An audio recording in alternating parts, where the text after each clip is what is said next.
पार्श्वभूमीवर राज्यातील राजकारण तापलं असतानाच शिवसेना पक्षाचे खासदार नरेश म्हस्के यांनी पत्रकारांशी बोलताना उद्धव ठाकरेंवर टीका केली आहे। सरदार घरात बसणारा असेल तर सैन्य त्याला सोडून जातं असा टोला लगावत ठाकरे गटाच्या खासदारांपासून कार्यकर्त्यांपर्यंत अनेक जण त्यांना सोडून जाण्यामागचं कारण त्यांनीच शोधावं असं त्यांनी म्हटलंय। राज्यात ऑपरेशन टायगरची जोरदार चर्चा असून यात शिवसेना पक्षाचे 7 खासदार उपमुख्यमंत्री एकनाथ शिंदे यांचे असून ते पक्षप्रवेश करणार असल्याची चर्चा आहे। शिवसेना शिंदे गट पक्षाच्या नेत्यांकडून तसे दावेही करण्यात येत आहेत। एकूणच ऑपरेशन टायगरच्या पार्श्वभूमीवर राज्यातील राजकारण तापलं असतानाच त्यावर प्रतिक्रिया देताना शिवसेना पक्षाचे खासदार नरेश म्हस्के यांनी माजी मुख्यमंत्री उद्धव ठाकरेंवर टीका केली।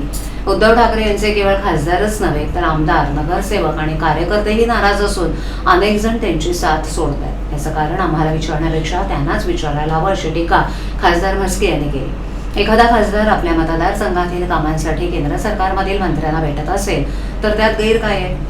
संबंधित मंत्री हे महाराष्ट्रामधील मंत्री असून मतदारसंघातील प्रश्न घेऊन त्यांच्याकडे जाणं स्वाभाविक आहे। त्यानंतर जर कोणी उद्धव ठाकरेंची साथ सोडत असेल तर त्यासाठी आम्हाला जबाबदार धरता येणार नाही असंही म्हस्के म्हणाले। स्वर्गीय बाळासाहेब ठाकरे यांच्या हिंदुत्वाच्या विचारांना सोडून उद्धव ठाकरे काँग्रेससोबत गेले, पण शिवसैनिकांची विचारधारा हिंदुत्वाची आहे। त्यांना काँग्रेसच्या विचारांशी कधीही आपुलकी वाटू शकली नाही। तर दुसरीकडे उपमुख्यमंत्री एकनाथ शिंदे हे हिंदुत्वाच्या विचारांसाठी आणि कार्यकर्त्यांसाठी 24 तास काम करत असल्यानं अनेक जण त्यांच्याशी जोडले जात आहेत। त्यासाठी आम्हाला ईडी किंवा सीबीआयची धमकी देऊन त्यांना पक्षात घेण्याची गरज नाही असंही त्यांनी स्पष्ट केलं।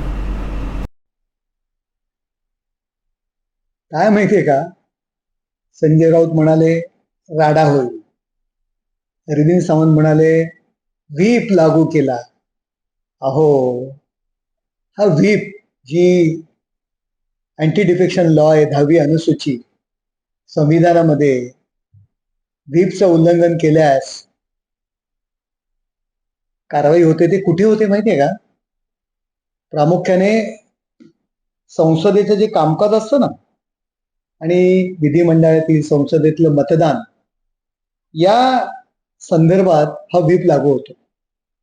महत्वाच्या विधेयकांवरती जे मतदान होतं त्यावेळी अविश्वासाचा ठराव, विश्वासदर्शकाचा ठराव, सरकार अर्थसंकल्प, विनियोग विधेयक, अशा काही गोष्टींवर हा व्हीप लागू होतो।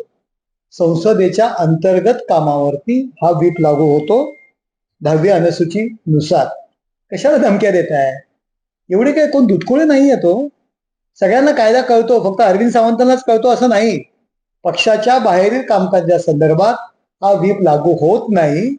त्याच्यामुळे या पोकळ धमक्या जे काही त्या खासदारांना देत आहेत, शिवीगाळी करून झालं, आता हे नको त्या धमक्या देत आहेत। ते खासदार म्हणाले का आम्ही पक्ष बदलतोय, आम्ही तुम्हाला सोडतोय? कशाला धमक्या देताय? खोट्या खोट्या धमक्या कशाला देताय? थोडा कायद्याचा अभ्यास करा आणि नंतर कृतीमध्ये आणा।